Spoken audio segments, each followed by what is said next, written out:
자, 이 히브리서의 계속되는 내용 속에서 사실은 이 낡은 종교는 다 끝났다고 하는 것이거든요.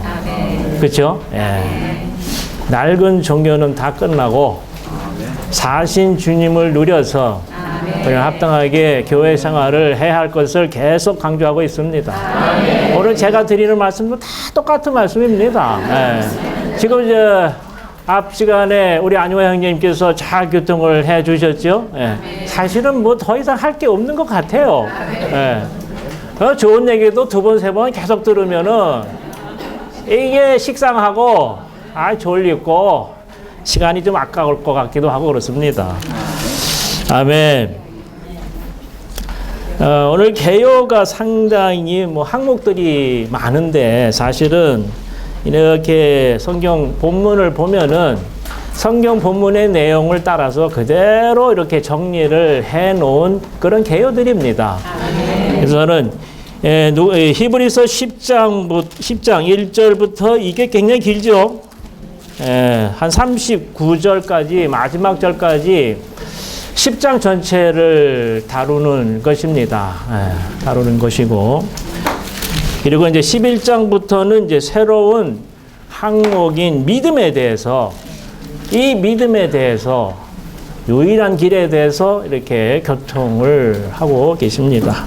그래서 어떻게 보면은 10장이 이 전반에 있는 모든 내용들의 결론이라고도 볼 수 있는 항목이 될 수 있겠습니다. 자, 우리가 전 시간에 뭐 잘 못 들었어도 제가 항상 말씀을 드리지만은 메시지 12번이 제일 중요하거든요. 그렇죠? 우리가 저 여름 결정연구, 겨울 결정연구 다 하는데 하다가도 잘 나오다가도 11번, 12번 할 때 안 나와요. 그렇죠? 잘 참선하다가도 끝판에 가서 마지막을 잘 안 듣는단 말이에요. 이제 뭐 내일이면 끝났다. 마지막 한 집회인데 그까짓 건 뭐 여태까지 다 들었는데 하고서 소홀히 여기고 참석을 안 하는데 사실 마지막을 안 들으면은 다 안 들은 겁니다. 마지막을 결론을 잘 알면은 다 들은 거예요, 사실은. 아멘. 자, 우리 제목을 한번 같이 선포해 보겠습니다. 그리스도의 제물 되심은 옛 언약의 제물들을 대체하고 끝내 지성소로 나아가고 유대교로 돌아가지 말라. 그래서 10장은 두 부분으로 나누어져 있습니다. 1절부터 18절까지는 그리스도께서 하나의 유일한 희생 제물이 되심으로 옛 언약의 모든 제물들을 대체하고 끝냈다는 겁니다. 이건 수도 없이 저희들이 들었던 내용이고요. 그래서 우리는 옛 언약에 머물지 말고 지성소로 나아가라고 말하고 있습니다. 지성소로 나아가고 유대교로 돌아가지 말라고 하는 내용이 19절부터 마지막 39절까지 있는 내용이 되겠습니다. 자, 로마서 1번 다시 한번 선포해 보겠습니다. 그리스도의 제물 되심은 옛 언약의 제물들을 대체하고 끝내.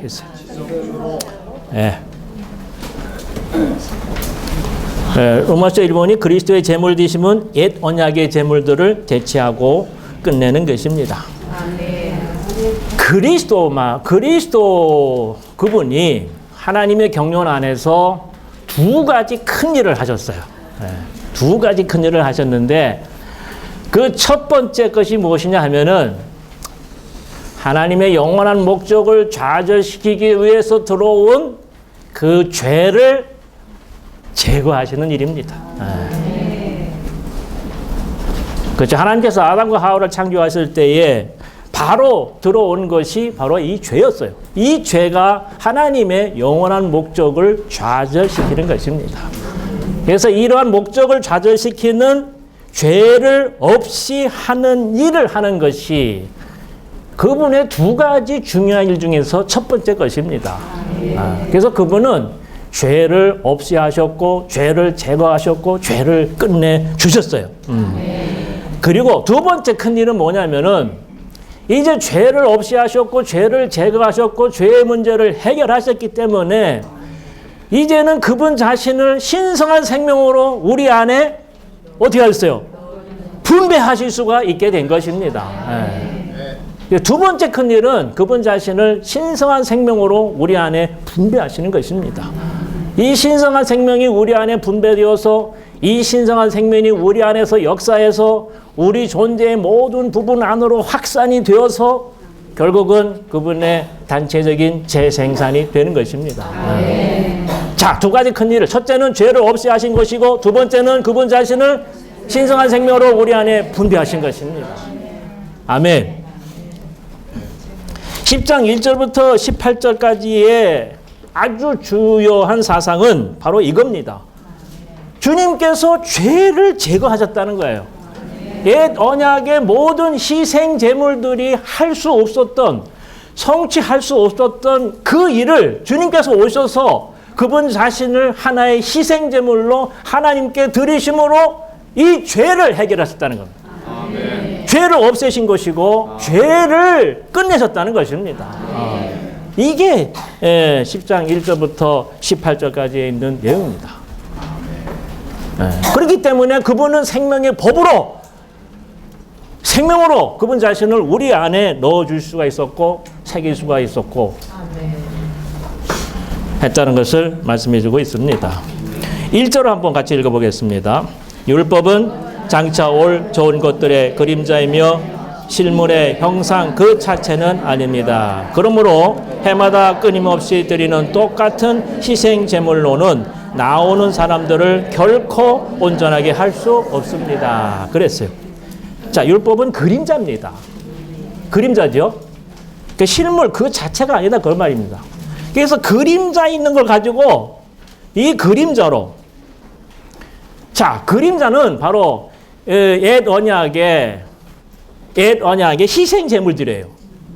황소나 염소나 이런 동물도 드리는 희생 제물들이 다 그림자였어요.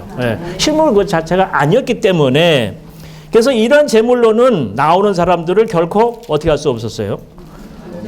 온전하게 할 수 없었다 그랬습니다. 온전하게 한다는 말이 무슨 말이냐? 온전하게 한다. 자, 2절을 같이 읽어보겠습니다. 자, 온전하게 할 수 있었다면 경배하는 사람들이 한 번에 정결하게 되어 더 이상 양심에서 죄를 느끼지 않았을 것이기 때문에 제물 드린 일을 그치지 않았겠습니까? 그랬습니다. 자, 온전하게 될 수 있었다면 한 번에 정결하게 되어서 양심에서 죄를 느낍니까? 느끼지 않습니까? 예, 그래서 여기서 더 이상 양심에서 죄를 느끼지 않았을 것이기 때문에 제물 드린 일을 그치지 않았겠습니까? 하고 말하고 있어요. 예. 온전하게 된다는 말은, 여기에서 온전하게 될 수 있다는 것은 내가 그 죄로부터 완전히 정결하게 되어서 더 이상 양심에서 죄를 느끼지 않는 상태입니다. 아멘. 그렇지만 이러한 그림자인 동물의 희생 제물들로는 우리를 온전하게 할 수가 없었어요. 그러한 희생 제물들은 3절에 보면은 뭐라 했습니까? 해마다 죄들을 뭐하요? 생각나게만 하는 거예요. 네. 해마다 죄들을 생각나게 합니다. 그랬어요.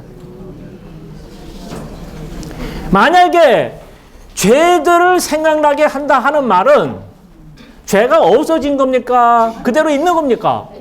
네. 그대로 남아있기 때문에 계속 그런 죄가 생각이 나는 겁니다. 그래서 4절은 말하고 있어요. 왜냐하면 황소와 염소의 피가 죄들을 없애버릴 수 없기 때문입니다. 네. 구약에 있는 모든 제물들은 다 그림자이기 때문에 죄들은 생각나게 할 수 있었지만 죄를 없애버릴 수 없었기 때문에 계속해서 그런 희생 제물들을 드릴 수밖에 없었던 것입니다. 아멘. 그래서 5절에 보면 그러므로 그리스도께서 세상에 오실 때 이렇게 말씀하셨습니다. 주님께서 희생제물과 예물을 원하지 않으시고 나를 위하여 한 몸을 준비하셨습니다. 주님은 번제와 속죄제를 기뻐하지 않으셨습니다. 7절 그래서 내가 오 하나님 보십시오. 두리마리차게 나에 관하여 기록된 대로 내가 주님의 뜻을 행하러 왔습니다라고 말씀드렸습니다. 그랬어요. 자, 8절 9절은 다시 그 위의 말씀을 설명합니다. 한번 다시 읽어보겠어요? 위의 말씀에서 희생제물과 예물과 번제와 속죄제는 주님께서 원하지도 않으시고 기뻐하지도 않으신다라고 하셨습니다. 이것들은 율법에 따라 드려지는 것입니다. 그 후에 그리스도는 보십시오. 내가 주님의 뜻을 행하러 왔습니다라고 말씀하셨습니다. 그분께서 처음 것을 폐지하시는 것은 두 번째 것을 세우시기 위한 것입니다. 주님께서 왜 오셨을까요? 주님이 왜 오셨을까요? 주님이 몸을 입으시고 혈과 살이 있는 이런 몸을 입으시고 이 땅에 오신 이유가 아까 그랬잖아요. 구약에 있는 모든 희생제물들은 장차 올 그 그리스도를 예표하는 것이었어요. 단지 그림자였단 말이에요. 그러니까 그런 것들을 매일 드리고 자주 드리고 다 했지만 죄를 없앨 수가 없어서 죄들을 생각나게만 했단 말이에요. 그러니까 이러한 일들이 언제까지 있어야 될 것이냐? 주님께서 오셔야 해결이 되는 것입니다. 그래서 주님이 몸을 입고 이 땅에 오셨어요. 그래서 주님이 이 몸을 입고 이 땅에 오신 것은 주님의 뜻을 행하기 위한 것이었답니다. 여기 주님의 뜻이란 말이 여러 번 나옵니다. 7절에도 보면 내가 주님의 뜻을 행하러 왔습니다. 9절에 보니까 보십시오. 내가 주님의 뜻을 행하러 왔습니다. 라고 말씀하셨습니다. 자, 그럼 주님의 뜻은 무엇이냐? 자, 문맥을 잘 봐야 되겠죠. 9절의 그 끝부분에 보면 그분께서 처음 것을 폐지하시는 것은 뭐라 했어요? 이 두 번째 것을 세우시기 위한 것이었다. 그러니까 주님이 이 땅에 오신 것은 주님의 뜻을 행하시는 것인데 주님의 뜻은 무엇이냐? 그 첫 번째 것을 끝내는 거예요. 그 첫 번째 것을 완전히 폐지하는 겁니다. 그럼 폐지하고 완전히 다 없는 것이 되는 겁니까? 첫 번째 것을 다 끝내시고 없애셨으면 이제는 두 번째 것을 어떻게 해야 돼요? 세우는 겁니다. 두 번째 것을 세우시기 위한 것입니다. 그래서 그 각주에도 봐도요. 7장 2절 7장의 2번 각주죠. 여기에서 하나님의 뜻은 첫 번째 것인 옛 언약의 짐승의 희생 제물을 뭐하고요? 폐지하고 두 번째 것, 곧 새 언약의 희생 제물이신 그리스도를 세우는 것이었다. 오늘 우리 이게 아주 분명해야 돼요. 이걸 한 번만 들으면 다 이해하는 겁니다. 이해한 것을 절대로 잊어서는 안 됩니다. 주님이 오셔서 구약을 완전히 끝냈다는 거예요. 폐지했어요. 그리고 새 신약을 세우신 겁니다. 구약의 짐승들의 모든 희생제물들을 다 끝내시고 그 희생제물들의 실제이신 하나의 유일한 희생제물이신 그리스도를 세우는 거예요. 그래서 우리의 눈은 그리스도만 바라봐야 돼요. 그리스도가 모든 것이고 그리스도가 만유이십니다. 아멘. 그래서 10절에 보면 이 뜻에 따라 그랬죠. 이 뜻이 무슨 뜻인지 알겠죠? 예수 그리스도의 몸을 한 번만에 영원히 드리심으로써 우리는 뭐 했어요? 거룩하게 되었습니다. 라고 말하고 있습니다. 한 번만에 뭐라 했어요? 한 번 드리고 그냥 끝나고 그냥 또 계속 드리는 게 아니고 한 번 드린 게 영원히 드린 겁니다. 참 어렵죠? 한 번만에 영원히. Once for all. 영어로 그렇죠. 영단번입니다. 영단번. 한 번만에 영원히 드리심으로써 우리는 어떻게 되었어요? 거룩하게 되었습니다. 아주 중요한 말입니다. 거룩하게 되었습니다. 그랬어요. 자, 죄가 들어왔을 때에 이 죄는 우리를 하나님으로부터 분리를 시켰어요. 그렇죠? 죄가 와서 하나님을 접촉할 수 있는 길이 막히지 않았습니까? 그랬죠? 하나님으로부터 분리가 됐단 말이에요. 그런데 그리스도께서 오셔서 그 그리스도의 구속으로 말미암아 우리는 죄로부터 분별이 되어서 어디로 돌아갔습니까? 하나님께로 돌려졌어요. 거룩이란 말이 무엇입니까? 분별 아닙니까? 그죠? 하나님 아닌 다른 것으로부터 하나님께로 되돌려 가는 것, 되돌려지는 것이 거룩입니다.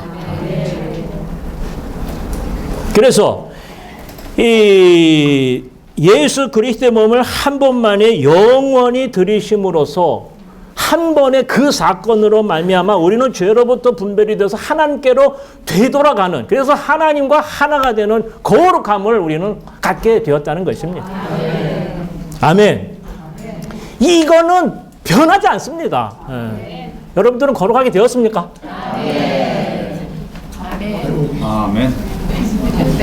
자신 있게 대답하지 못하는 것 같아요. 아멘. 네. 거룩하게 되었습니까? 아멘. 아멘. 아멘. 아멘. 아멘. 주님 앞에서 이런 건 자신 있게 말해야 됩니다. 다른 거는 말 못해도 이런 건 자신 있게 대답해야 돼요. 이미 다 이루어진 사실입니다. 내가 체험하든 못하든 이건 이미 이루어진 일입니다. 이건 다 끝난 일입니다. 아멘.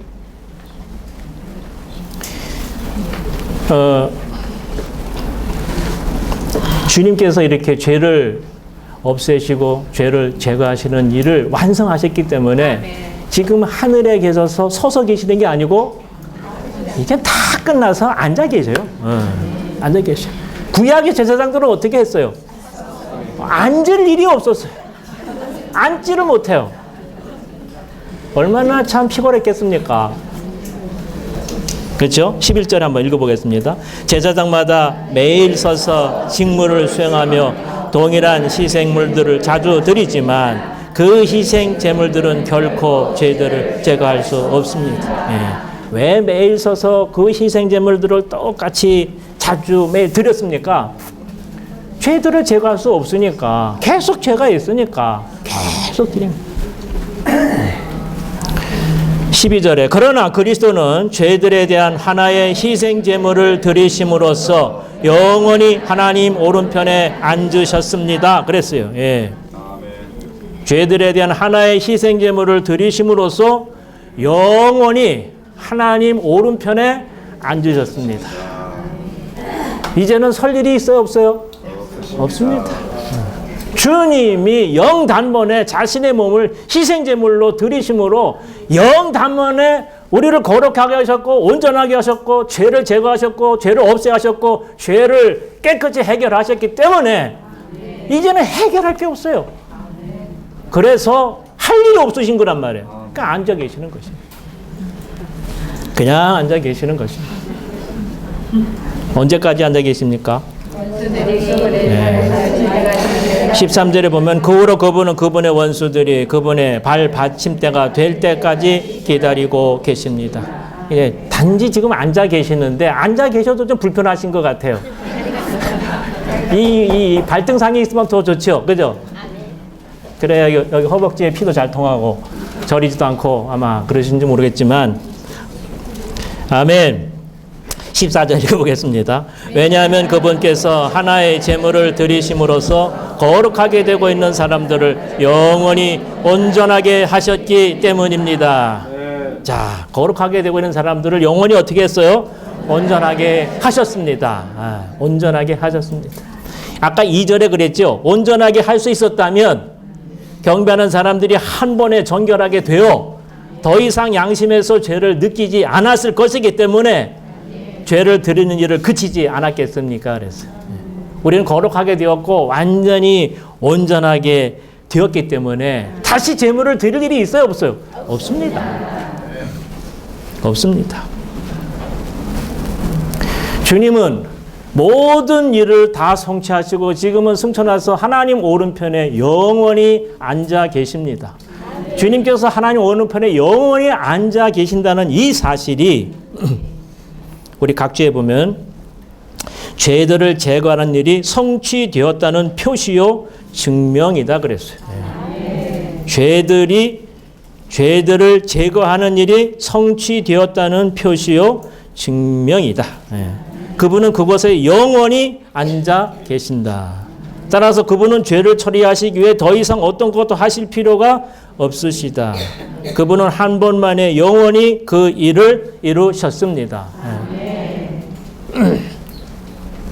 주님은 지금 현재 부활하시고 승천하셔서 하나님 오른편에 앉아 계셔서 그 일이 성취되었다는 것을 계속 지금도 간증하고 계십니다.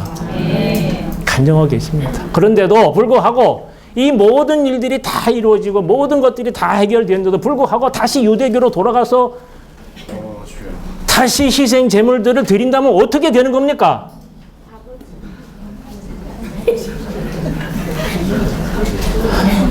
어떻게 되는 겁니까 도대체? 그냥 속된 말로 깽판 놓는 거죠.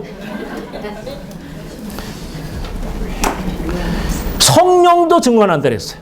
성령도 15절에 성령도 우리에게 증언해 주십니다. 왜냐하면 이렇게 말씀하신 적이 있기 때문이다. 주님의 말씀이다. 그날 후에 내가 그들과 맺을 언약은 다음과 같다. 내 법들을 그들의 마음에 넣어주고 내 법들을 그들의 생각에 새길 것이다. 또 주님의 말씀이다. 내가 다시는 그들의 죄들과 불법들을 기억하지 않을 것이다. 자, 17절이 중요합니다. 아까 그 안영재님께서 새 언약의 내용에 대해서 쭉 말씀을 하셨는데, 그렇죠? 생명의 법을 우리 마음에 넣어주고 생각에 새기는 거. 첫 번째. 두 번째는 뭡니까? 하나님이 우리에게 하나님이 되고 우리들은 그분에게 백성이 되는 것이고. 예. 세 번째는 뭡니까? 하나님을 내적으로 아는 능력이 오늘 우리 모두에게 다 있는 겁니다. 예. 그렇죠? 생명의 법. 그분의 백성이 되는 것이고 백성인 우리는 그분을 내적인 생명의 능력을 통해서 우리는 다 압니다. 누구가 가르칠 필요가 없어요. 예. 그런데 주님이 안에서 가르치는데도 못 알아들어요. 이해를 못해요. 그래서 다른 형제자매들이 가르치는 것이 필요합니다. 사도 바울도 얼마나 많이 가르쳤어요. 어떤 사람들은 그래요. 야, 왜 가르치느냐 그러는데 다 스스로 안에서 다 주님이 말씀하시고 주님이 느낌을 주셔서 다 알게 하시고 깨닫게 하시고 다 그렇게 하는데 왜 다른 지체들이 와서 나한테 뭐라고 하고 이렇게 하느냐 그럴 수도 있죠. 아, 형제는 왜 오셔서 나에게 설교를 하십니까? 왜 이렇게 길게 가르치십니까? 이건 의문이고 율법이고 이건 경륜에 어긋나는 것입니다. 그런 말 한마디 해보고 싶은 때가 있었어요, 없었어요? 네, 아멘. 생명의 인식에 보면 성령의 기름 부음의 가르침이라는 내용이 있어요. 거기 보면은 길게 하여튼 상세하게 얘기를 했습니다. 안에서 주님이 가르친데도 못 알아듣기 때문에 깨닫지 않기 때문에 다른 지체들의 가르침이 필요하다. 단지 그건 돕는 것이지 그걸 강요는 할 수는 없어요. 그죠? 어떤 사람들은 강요해요. 내 말 안 들으면 큰일 난다 막. 이건 너무 극단적으로 나가는 것입니다. 그냥 우리가 어떤 형제자매들에게서 느낌이 있어서 어떤 것을 교통을 해줄 수 있어요. 그죠? 교통을 해줄 수, 그리고 교통하면서 주님 앞에 기도해봐라. 주님 앞에 기도해봐라. 그죠? 그러니까 주님께서도 그것이 주님의 뜻이면 주님께서도 그렇게 가르칠 것입니다. 또 그렇게 인도하실 것입니다. 아멘. 아, 제가 잘못 빗나갔습니다. 어디? 뭘 했노? 아멘. 자. 여기 보면은 마지막 항목이, 그죠? 새 언약의 내용의 마지막 항목이 그들의 죄들과 불법들을 기억하지 않고 다 용서를 하신다는 것입니다. 이걸 누가 증언하시는 겁니까? 예, 성령님이 증언하시는 거예요. 자, 주님은 승천 안에서 지금 하나님의 오른편에 앉아 계시면서, 그죠? 죄를 제거하는 일이 완전히 성취되었다고 간증하고 하고 계십니다. 성령은 우리 안에서 이런 말씀을 하시면서 증언을 하고 계시는 것입니다. 그런데도 불구하고 다시 가서 되돌아가 가지고 그 희생제물들을 드린다면 그건 어떤 사람입니까? 말이 안 나오죠, 사실은. 말이 안 나옵니다. 18절에 한번 읽어보겠습니다. 이미 죄들과 불법들이 용서받았으므로 다시는 죄에 대하여 제물을 드릴 필요가 없습니다. 다시는 죄에 대하여 뭐요? 제물을 드릴 필요가 없습니다. 없습니다. 근데 아직도 유대교 안에서는 제물들을 드립니까? 그렇죠? 네, 그렇죠. 다행히 성전이 없어서 지금 성전이 드리고 싶어도 못 드리는 거예요. 지금 성전이 없다 아닙니까? 그죠? 주님이 그 성과 그 성전을 돌 하나도 돌 위에 남지 않고 다 무너뜨리고 그것을 정리하셨기 때문에, 그리고 유대인들을 전 세계에 흩으셨기 때문에, 물론 다시 돌아오기는 했지만 지금 성전이 있어요, 없어요? 성전만 지어지면 그 제물들을 드리기 위한 모든 준비는 다 하고 있어요. 아멘. 이 제물들을 드리는 일은 바깥마당에서 드려졌습니다. 그죠? 제단에서. 거기서 번제도 드리고, 속죄제도 드리고, 속번제도 드리고, 소제도 드리고, 화목제도 드리고, 거기서 다 드렸어요. 그렇지만 이 제물 드리는 일이 이제 끝났어요, 안 끝났어요? 다 끝났어요. 그럼 바깥마당에서 어디로 가야 돼요? 나아가야 되겠죠. 네. 자, 거기 네 번째 경고, 그 제목을 한번 읽어보겠습니다. 지성소를 향해 나아가고 유대교로 물러가지 마십시오. 다시 한번, 지성소로 향해 나아가고 유대교로 물러가지 마십시오. 음.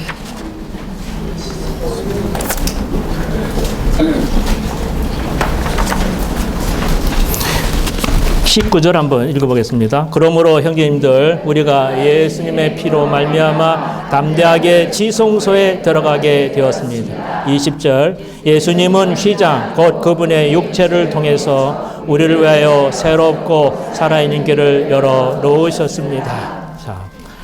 자, 사실은 예수님의 피로 말미암아 우리가 담대하게 지성소에 들어가게 되었습니다. 여러분들 이런 말씀들을 우리가 다 들었지 않습니까? 네. 이미 다 이루어졌어요. 주님께서 죽으셔서 십자가에서 그분께서 피를 흘리심으로 말미암아, 그죠? 모든 죄의 문제를 해결하고 없애고 하셨기 때문에 우리는 담대하게 지성소로 나아갈 수 있게 된 것입니다. 휘장이라는 20절은 예수님은 휘장, 곧 그분의 육체를 통해서 우리를 위해 새롭고 살아낸 길을 열어 놓으셨습니다. 그랬어요. 근데 중요한 것은 여기 지성소가 나오는데 19절에요. 사실 지성소는 각주에 보면 지성은 어디에 있다 했어요? 하늘에 있습니다. 지성소는 어디에 있어요? 현재 지성소는 하늘에 있습니다. 그리고 지성소 안에 주 예수님께서 계십니다. 맞습니까? 네. 그렇다면 우리가 여전히 땅에 있으면서 어떻게 이 지성소에 들어갈 수 있느냐? 그죠? 지성소는 하늘에 있어요. 그리고 지성소 안에 주 예수님이 계십니다. 그럼 땅에 있으면서 어떻게 갈 수 있느냐 이 말이에요. 그 비결은 4장 12절에 말한 우리의 영입니다. 아멘. 자, 하늘에 계신 그 그리스도는 지금 우리의 영 안에도 계시 안 계셔요? 계십니다. 하나님 우편에 계신 그 그리스도가 지금 우리의 영 안에도 계셔요. 하늘에도 계시고 우리의 영에도 계시고, 그렇기 때문에 그 그리스도가 하늘에 속한 사닥다리이신 것입니다. 사닥다리가 하는 일은 뭐 하는 겁니까? 예. 자, 그래서 그분은 우리 영을 하늘과 연결시키시고 하늘을 우리 영 안으로 가져오십니다. 그래서 우리의 영은 이제 지성소와 연결이 되었어요, 안 되었어요? 예, 하늘에 속한 사다리이신 그분으로 말미암아 연결이 되었고 하늘이 우리 영 안으로 오게 되었어요. 따라서 우리가 영으로 돌이킬 때마다 우리는 어디로 들어갑니까? 지성소 안으로 들어가는 것입니다. 그곳에는 은혜의 보좌가 있고 은혜의 보좌 위에는 누가 계십니까? 주 예수님이 계십니다. 아멘. 여기 또 각주가 중요한 게 있는데요. 휘장에 대한 각주입니다. 이것은 장막 안에 있는 뭐라 했어요? 둘째 휘장이며 그리스도의 육체를 상징합니다. 그리스도의 육체가 십자가에 못 박혔을 때 이 휘장은 어떻게 했어요? 갈라졌고, 그래서 생명나무로 상징되신 하나님에게서 멀리 떠나 있던 우리를 위해서 길이 활짝 열린 겁니다. 새롭고 살아있는 길이 열려서 우리는 지성소로 들어가서 은혜의 보좌를 접촉하고 보좌 위에 있는 주님을 우리는 만나게 되었다는 것입니다. 그 주님이 우리의 생명나무이십니다. 생명나무이십니다. 지금 아까도 얘기했지만 지성소는 하늘에 있어요. 그렇죠? 근데 이 지성소가 우리의 영과 연결이 되어 있습니다.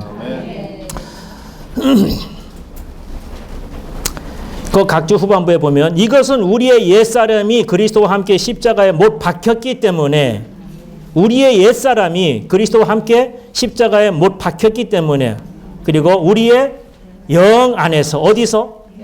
영 안에서 생명과 생명 공급이 되시는 하나님을 접촉하고 누릴 수 있는 열린 길을 갖게 되었다는 것을 암시한다. 지성소가 우리의 영과 연결이 되었기 때문에 이제는 우리가 영 안에서 우리는 지성소로 접촉하고 그리고 은혜 보좌를 접촉하고 생명나무이신 그분을 우리는 접촉하고 누릴 수 있게 되는 것입니다. 탁월한 옛사람 안에서가 아니고 어디서요? 영 안에서. 우리의 탁월한 옛사람은 어떻게 되었어요? 예수님과 함께 십자가에 못 박혔단 말이에요. 이건 끝난 일입니다. 계속해서 옛사람 안에 남아있다면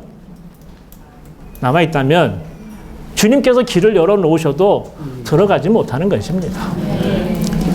이해가 되시죠?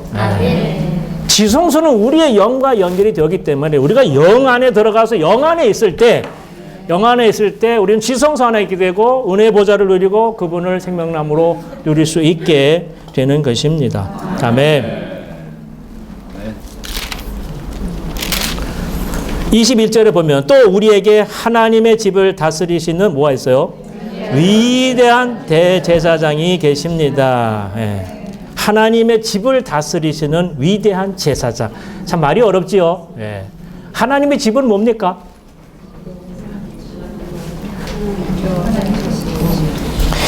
하나님의 집은 말이죠. 히브리서 3장 6절에 보면 우리 자신이 하나님의 집이라고 그랬어요. 우리 자신이 하나님의 집입니다.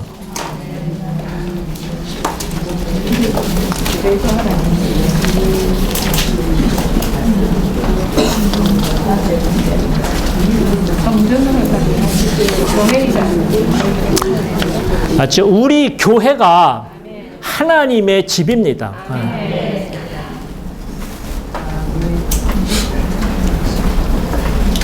그러나 교회는 우리는 말이죠. 합당한 위치를 갖고 있어야 돼. 아까도 얘기했지만 우리가 바깥마당에 있을 때는 우리를 다스리시는 위대한 대제사장이신 그분을 우리가 누릴 수가 없습니다. 그분은 거기에 안 계세요. 그분은 어디에 계십니까? 지성소 안에 계십니다. 그러니까 우리가 영 안에 있을 때에 우리는 합당한 집의 위치를 갖고 있는 것입니다. 그럴 때 우리는 위대한 제사장이신 그분의 다스림과 돌보심을 우리는 누릴 수 있게 되는 것입니다. 아멘. 그러면서 22절부터 바울은 우리에게 권유를 합니다. 한번 읽어보겠습니다. 우리의 마음은 그리스도의 피가 뿌려져 악한 양심에서 떠났고 우리의 몸은 맑은 물로 씻어졌으니 진실한 마음으로 확실에 찬 믿음을 가지고 지성소로 나아갑시다. 어디로 나아갑시다? 지성소로 나아갑시다. 우리는 지성소로 나아가야 됩니다. 왜? 지성소로 나아갈 수 있는 새롭고 산 길이 이미 다 열려졌어요. 그죠? 그렇기 때문에 우리는 나가기만 하면 되는 겁니다. 그리고 담대하게 나가야 돼요. 주님의 죽음으로 주님의 피로 말미암아 이러한 길이 열렸기 때문에 우리는 담대하게 지성소로 나아갈 필요가 있습니다. 지성소로 나아갈 때에 우리는 지성소 안에 있는 은혜의 보좌를 접촉해요. 그리고 은혜의 보좌 위에 계시는 그분을 우리는 만나고 누릴 수 있게 되는 것입니다. 아멘. 23절 또한 약속하신 분은 신실하시니 흔들리지 않는 소망에 대한 고백을 굳게 지킵시다. 자, 흔들리지 않는 소망에 대한 고백을 굳게 뭐 하자 그랬어요? 지킵시다. 아까는 지성소로 나아갑시다. 이제는 굳게 지킵시다. 계속 권유하는 거죠. 24절. 그리고 서로 관심하여 사랑과 선한 일을 하도록 뭐하자? 격려합시다. 그랬어요. 격려합시다. 아까는 지성소로 나아갑시다. 고백을 굳게 지킵시다.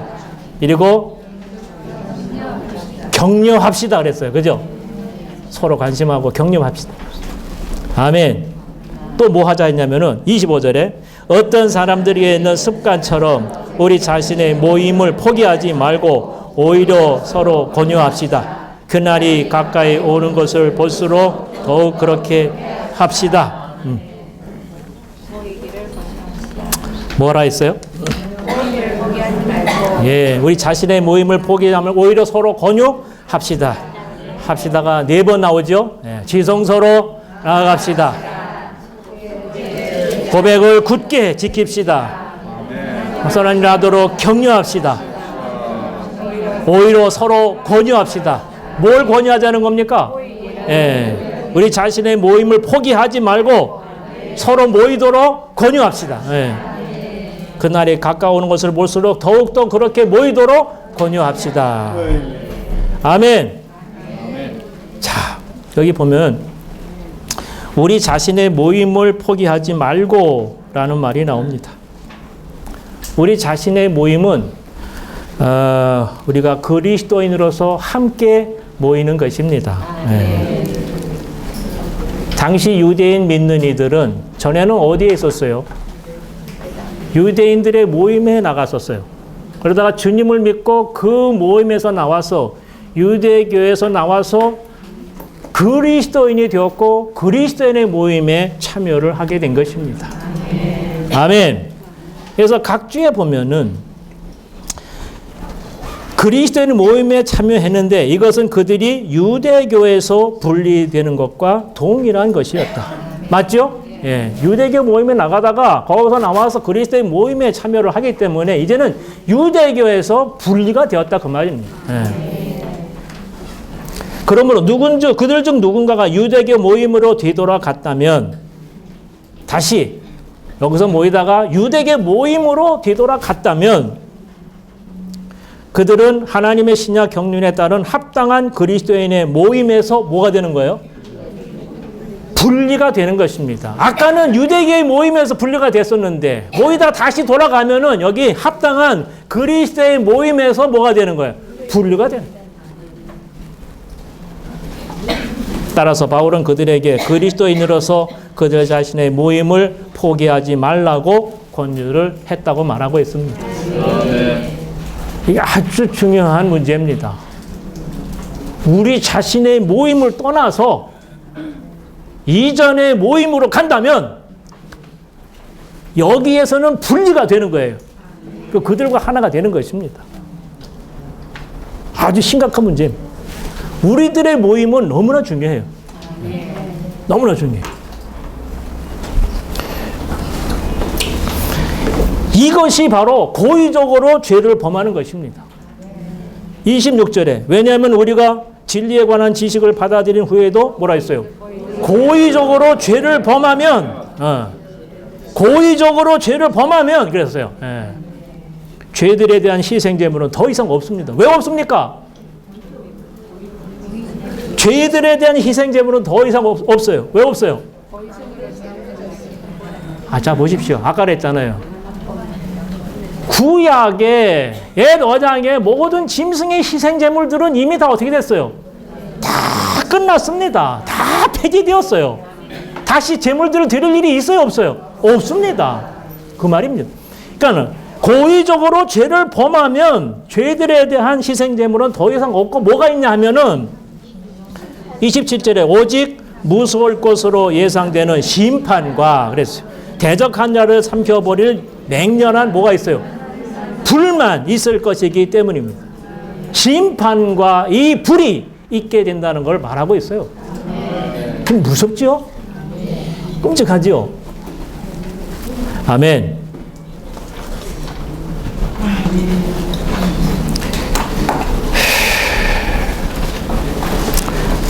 고의적으로 죄를 범하면 그랬어요.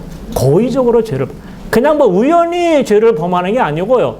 고의적으로 죄를 범하는. 왜 고의적으로 죄를 범한가라고 했냐면은 그 앞구절에 진리에 관한 지식을 받아들인 후에도 다 알고 있는 상태에도 불구하고 그쪽으로 간다면 이건 고의로 죄를 범하는 겁니다. 예. 여기서 그랬잖아요. 여기에서 고의적으로 죄를 범하는 것은 어떤 사람이 교회와 함께하는 자신의 모임을 포기하는 것을 의미한다. 그러니까 히브리 믿는 이들은 이미 유대교를 포기하고 새 언약 아래 남아 있으라는 가르침을 받았어요. 받았어요. 그럼에도 불구하고 그들이 유대교로 되돌아갔다면 그들은 교회와 함께하는 그들 자신의 모임을 포기하는 것이 되었을 것이다. 이것은 하나님 보시기에 고의적으로 죄를 범하는 것이었다. 왜냐하면 또 설명합니다. 이게 중요하기 때문에. 왜냐하면 그래서 이것은 그들이 진리에 관한 지식을 받아들인 후에 즉 하나님께서 옛 언약에 따라 형성된 유대교를 포기하시고 새 언약에 따라 하나님을 접촉하는 새롭고 살아나는 길을 열어 놓으셨다는 것을 뭐한 후에 알게 된 후에 죄를 범한 것이었기 때문이다. 자, 여러분들 이제 다 알았습니까? 안 알았습니까? 이미 다 알고 있어요. 다 끝냈어요. 이미 버리고 끝냈는데 가가지고 뭐 하겠다는 거예요, 거기 가서. 여기서 조금 마음 상하다고 글로 가야 되겠어요? 예? 여기서 이상한 말 한마디 했다고 가야 되겠어요? 헌금 약정한다고 해서 거기 가야 되겠어요?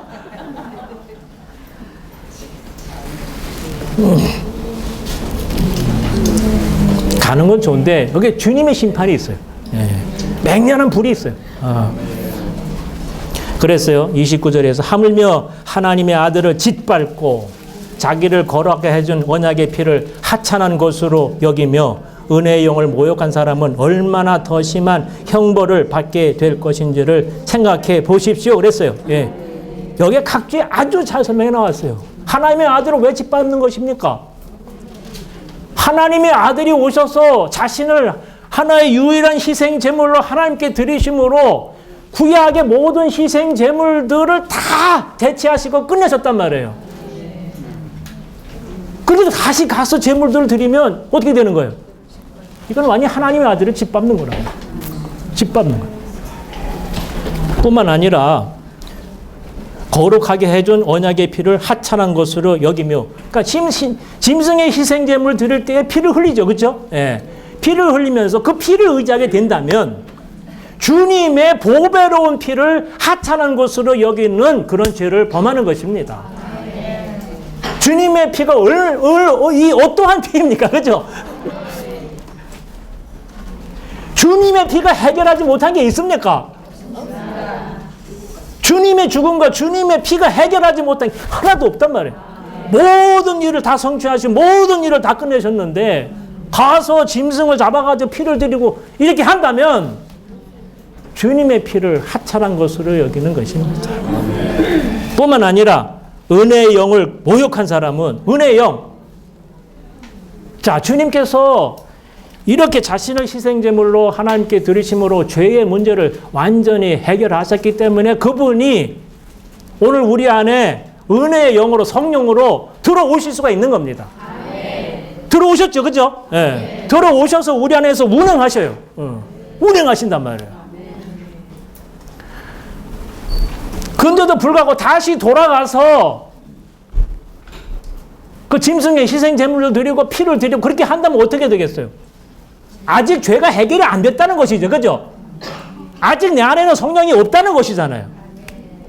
안에서 역사하는 성령을 거역하는 것이고, 이거는 뭐 말로 설명이 되나?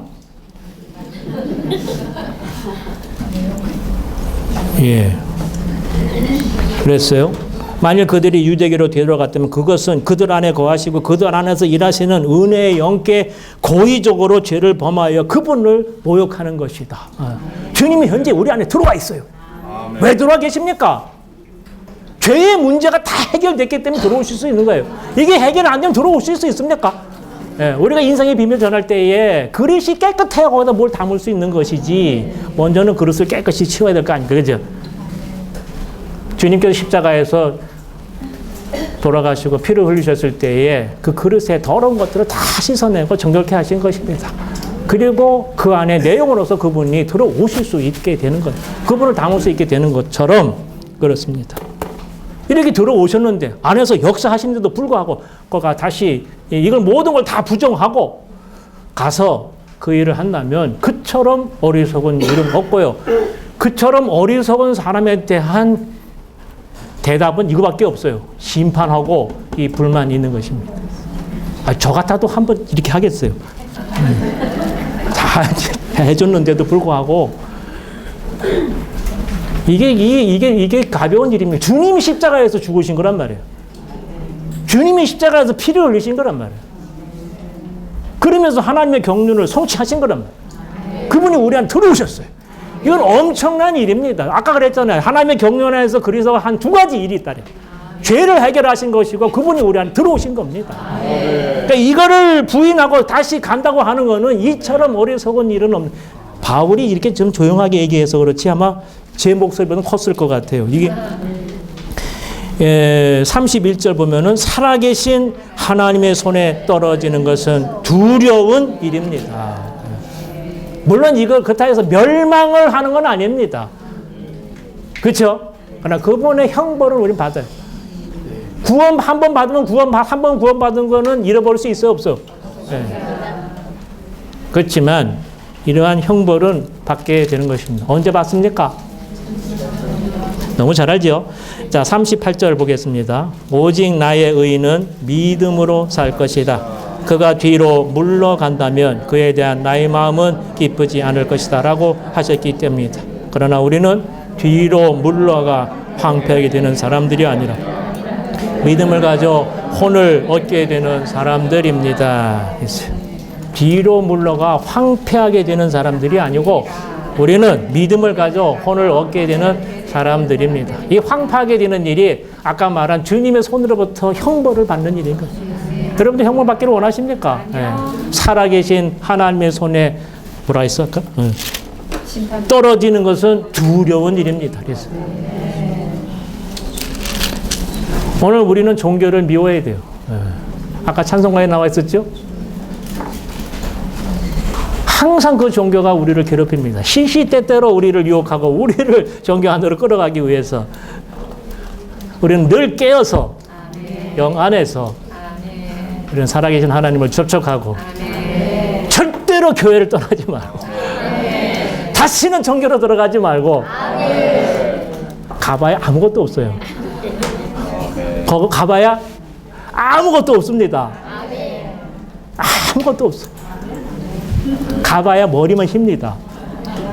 주름만 집니다. 아멘. 우리는 희성스러워하고 다시는 유대교로 종교로 돌아가지 않도록 하는 이 경고를 우리 다 받을 수 있기를 원합니다. 아멘.